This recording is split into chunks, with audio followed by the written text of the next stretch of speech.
Happy Friday, parents. It was another great week in third grade, and I am just loving getting to spend all of this time with the kiddos and learn so many great things about them. So, this will be super short and sweet, just a couple of upcoming dates.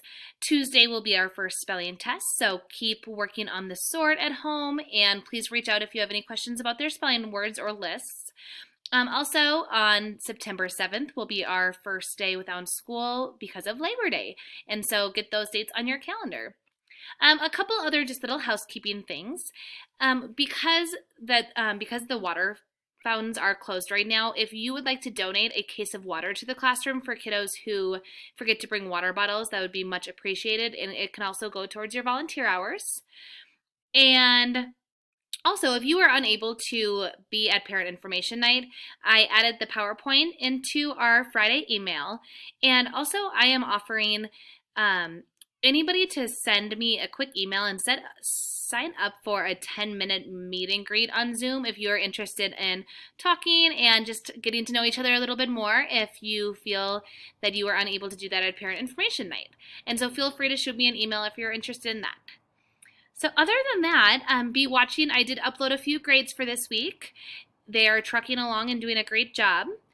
We did take our first math assessment this week, but we are going to do a little bit of reteaching around that before we enter those into the grade book. So right now, some of the things we can be working on at home are addition and subtraction, and addition and subtraction with regrouping for the most part.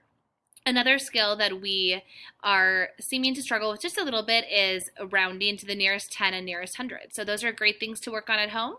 If your kiddo has mastered those, then they can be moving on to memorizing their multiplication and division facts. This week we had a lot of fun. We worked on a couple of good team builders. They had to get a hula hoop around a circle without touching each other, without touching the hula hoop, and they did a great job with that. And they also just blew me away this week with writing. We are doing picture prompts where they are writing a narrative to a picture, and they are so creative, and I just am loving reading these when I am getting them. So they are doing such a good job. Finally, for geography, we are working through different map skills and how to create a map with different vocabulary words that we have learned. And so they were able to create a map of the classroom and then have to give directions based off a compass in order for their peers to find something that was hidden in the classroom. And so it was a great week.